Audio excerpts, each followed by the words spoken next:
Voilà, bonjour les amis, on donne la fonction f définie des z dans n ainsi et on veut déterminer l'ensemble de définitions. On va pour cela déterminer les contraintes. Quelles sont les contraintes? Première contrainte, x doit être différent de 0 parce qu'on a x au dénominateur. Ça c'est la première contrainte. Deuxième contrainte, étant donné que l'ensemble d'arrivée c'est n, ensemble des entiers naturels, il faudrait que ce terme soit positif.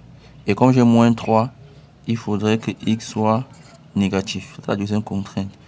X doit être négatif. Pourquoi en divisant négatif sur négatif, on ait un nombre positif. Et dernière contrainte, il faudrait qu'en divisant, on ait un nombre entier. Qu'on n'ait pas un nombre décimal parce qu'on a ici l'ensemble des entiers naturels. Ça signifie qu'il faudrait que x soit un diviseur à partir de l'ensemble des diviseurs de 3 ou moins 3, ça revient au même. Ici, je divise dans z.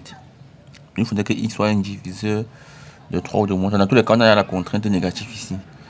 Il faudrait qu'on puisse diviser 3 par x. Que la division donne un nombre entier. Voilà.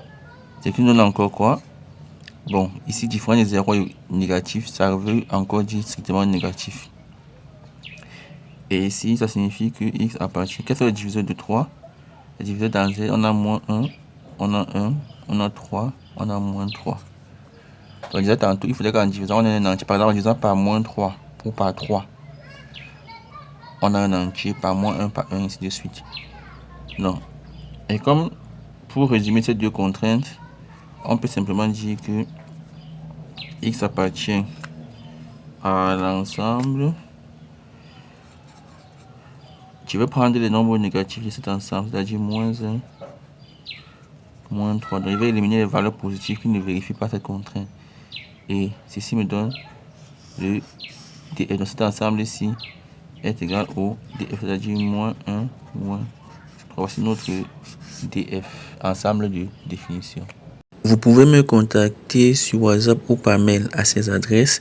Vous pouvez intégrer le club XMath où vous pouvez poser vos problèmes et avoir une réponse dans un délai de 5 minutes. Vous pouvez aussi avoir des cours particuliers en ligne, individuels ou collectifs. Vous pouvez bénéficier d'un coaching où nous allons identifier et résoudre votre problème réel en mathématiques. Vous pouvez bénéficier de nos formations, nos programmes, nos documents, nos produits. Il suffit d'aller dans la description.